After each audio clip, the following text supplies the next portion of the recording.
توجہ طلب بات، جو انسان کسی مسلمان کی مصیبت پر خوش ہوتا ہے اللہ رب العزت اس بندے کو بھی ویسی ہی مصیبت کے اندر مبتلا فرما دے۔ اس لیے اگرچہ کوئی اچھا نہ لگے، ایسا رشتہ دار ہے کہ بول چال نہیں، لیکن کسی کی مصیبت پہ خوش نہ ہونا، کسی کی مصیبت پہ راضی نہ ہونا۔ ہم اگر اس کی مصیبت پہ خوش ہوں گے، این ممکن ہے اللہ تعالیٰ ہمیں بھی ویسی مصیبت میں گرفتار کرنا۔ تو اس لیے حدیث پاک میں فرمایا کہ جو شخص کسی مسلمان کی مصیبت پر خوش ہوتا ہے وہ خود اس میں مبتلا ہوتا ہے۔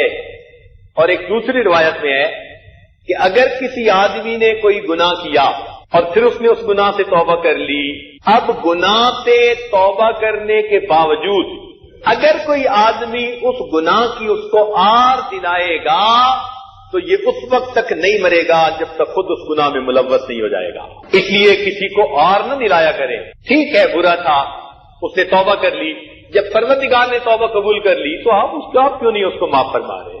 آپ کیوں نہیں معاف فرماتے؟ اور یہ تو شکر ہے کہ اللہ نے توبہ کا معاملہ اپنے ہاتھ میں دیا ہے، بندوں کے ہاتھ میں ہوتا آپ تو کبھی معاف نہ کرتے، کبھی معاف نہ کرتے۔ یہ تو اللہ کے حوصلے ہیں، سبحان اللہ، کہ انسان کتنے بڑے بڑے گناہ کرتا ہے، پروردگار کا در پھر بھی اس کے لیے کھلا رہتا ہے۔ اللہ، تو اس لیے کسی آدمی کو کسی گناہ کا آر نہ دلایا کرے۔ اگر کسی کی اولاد نافرمان بن گئی تو آپ اپنی اولاد پہ مغرور نہ ہو، اللہ تعالیٰ آپ کی اولاد کو بھی ویسا بنا سکتا ہے۔ ہمیشہ ذہن میں رکھیے، He can put us on the other side of the table۔ سمجھے؟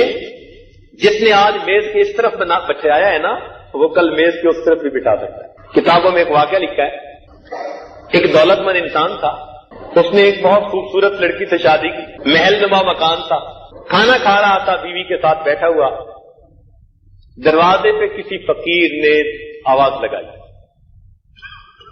اس کی بیوی نیک عورت تھی، اس کی عادت تھی کہ دروازے پہ جب بھی کوئی فقیر مانگنے آتا وہ اس کو ضرور کچھ نہ کچھ دیتی تھی۔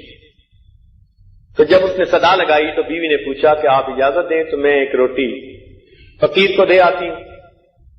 کہا ٹھیک ہے۔ اب وہ دینے گئی تو 1 منٹ 2 منٹ لگ ہی جاتے ہیں۔ تو جب واپس آئی تو اس کا موڈ بڑا اپ سیٹ تھا، برسنا شروع کر دیا۔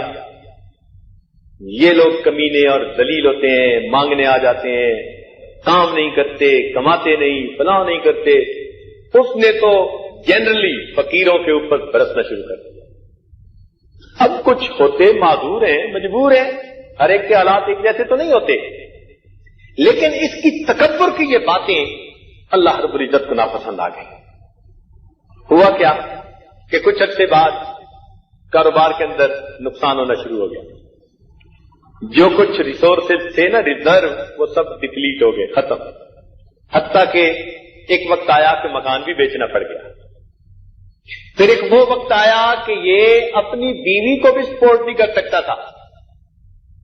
بیوی کو بھی کہا کہ میری طرف سے طلاق ہے، تو اپنے ماں باپ کے گھر جا۔ اتنے حالات برے ہوئے، لڑکی ماں باپ کے گھر آ گئی، 1 سال اپنے اس گھر پہ رہی، خوبصورت تھی، خوبصیرت تھی۔ 1 سال کے بعد پھر اس کے رشتے کا پیغام آیا، ماں باپ نے رشتہ کر دیا۔ جب رشتہ کر دیا تو اس کو جو دوسرا خاوند ملا اس کا بھی بڑا مکان اور بڑا کاروبار، تو یہ اسی طرح خاوند کے ساتھ بیٹھی کھانا کھا رہی تھی۔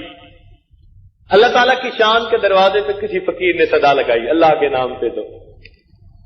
اس کی چونکہ عادت تھی کہ یہ دیا کرتی تھی ضرور اللہ تعالیٰ کے نام پہ، اس نے پھر کہا جی میں دے آؤں، اس نے کہا دے آؤ۔ یہ گئی دینے کے لیے، جب اس نے دروازہ کھولا اور فقیر کو روٹی دینے لگی تو اس نے چیخ ماری، تو خاوند بھاگا۔ جب قریب گیا تو دیکھا کہ اس پر تو عجیب سی کیفیت ہے، رنگ پیلا۔ پوچھا خدا کی بندی کیا ہوا؟ کہنے لگی کہ جب اس فقیر کو میں روٹی دینے لگی تو میں نے دیکھا کہ یہ فقیر وہی تھا جو میرا پہلا خاوند تھا، میرے دروازے پہ بھیک مانگ رہا تھا۔ اس نے کہا اچھا تم نے مجھے پہچانا کہ میں کون ہوں؟ اس نے کہا تم کون ہو؟ کہنے لگا یاد کرو ایک وقت تھا جب تم روٹی دینے آئی تھی اور میں تمہارے دروازے پہ بھیک مانگنے کے لیے کھڑا تھا۔ اللہ رب العزت نے اس کے تکبر کے بول کے بدلے اس کا محل، اس کی بیوی، اس کی ساری کچھ اس کے فقیر کو دے دیا، اور وہ بندہ جو تکبر کی باتیں کرتا تھا اس کو فقیر بنا کر اس کے دروازے پر کھڑا کر۔ تو ہم اپنی اوقات نہ بھولیں، سمجھے؟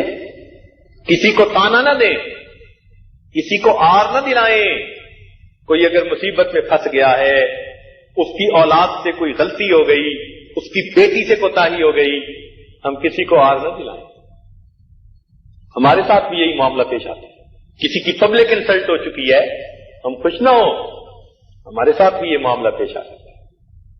اس لیے شریعت نے فرمایا، شریعت میں بتلایا گیا کہ جو آدمی دوسرے کو گناہوں پر آر دلائے گا اس وقت تک موت نہیں آئے گی جب تک کہ وہ خود اس گناہ میں ملوث نہیں ہو جائے۔ یہ جو دوسروں کے بارے میں بدگمانی ہے نا، یہ بڑے گناہوں میں سے ایک گناہ ہے، بڑے گناہوں میں سے ایک گناہ ہے، اور اس گناہ پر تو اللہ تعالیٰ فوری پکڑ فرما لیتے ہیں۔ کئی مطلب دوسروں کے بارے میں بدگمانی دل میں رکھ فوری پکڑ آ جاتی ہے۔